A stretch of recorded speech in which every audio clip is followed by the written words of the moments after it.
bizni yoshligimizdan bitta narsaga o'rgatishganda hammamizni mentalitetimiz shunaqa. Ko'p pulsang, ertaga ko'p yig'laysan. Slishqim baxtli bo'lsang, ertaga bebaxt bo'lasan deyshadi. Agar yoningda kimdir bebaxt bo'lsa, seni baxtli bo'lishing uchun haqqing yo'q. Dunyoni qanaqadir boshqa chetida ham qanaqadir yomon voqea bo'lsa, o'shanga ham xafa bo'lib o'tirishing kerak.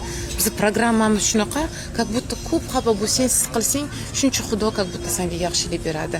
Lekin bu noto'g'ri programma. Nabarot, qancha ko'p xursand, qancha quvonch bilan yashasak, shuncha ko'p Xudoga shukrimizni bildirsak bo'ladi. Qanday odamlar namoz o'qiydi, amin qiladi, shukr deb yozishadi, Xudoga shukr deyshadi, lekin ichida yig'laydi, xafa bo'ladi, жалоба qiladi, ichini yuragini spesial og'ritib, siqib shukr qiladi. Но это же наоборот противоположность-ku. Agar siz bugun qanaqadir mayda narsaga xursand bo'lib, kofeni ichib, ta'miga xursand bo'lsalaring, qadram havoga, pagodaga xursand bo'lsalaring, любой mayda narsaga xursand bo'lib yashasalaring, energetikalaring shunaqa nur chiqarasizlarki, yuraklaringdan nurli, xursand bo'lib quvonch bilan yashasalaring, shuncha ko'p nur chiqarasizlar, o'sha nurga boshqa odamlar ham sinib, ular ham nurli bo'ladi.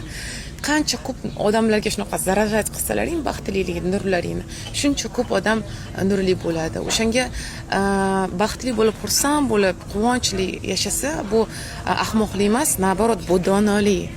Qancha odam dono bo'lsa, shuncha ko'p tushunadi. Xudo bizni nafaqat qanaqadir kasallik, yurak og'rishiga yaratmagan. Xudo bizni quvonchli bo'lib, shukr qilib, xursand bo'lib, hamma bergan har xil sovg'alari bilan qullanib, mana shular bilan baxtli bo'lib yashash uchun yaratgan. Lekin ko'pimiz buni tushunmaymiz. Yig'lab o'tiraveramiz, siqilib.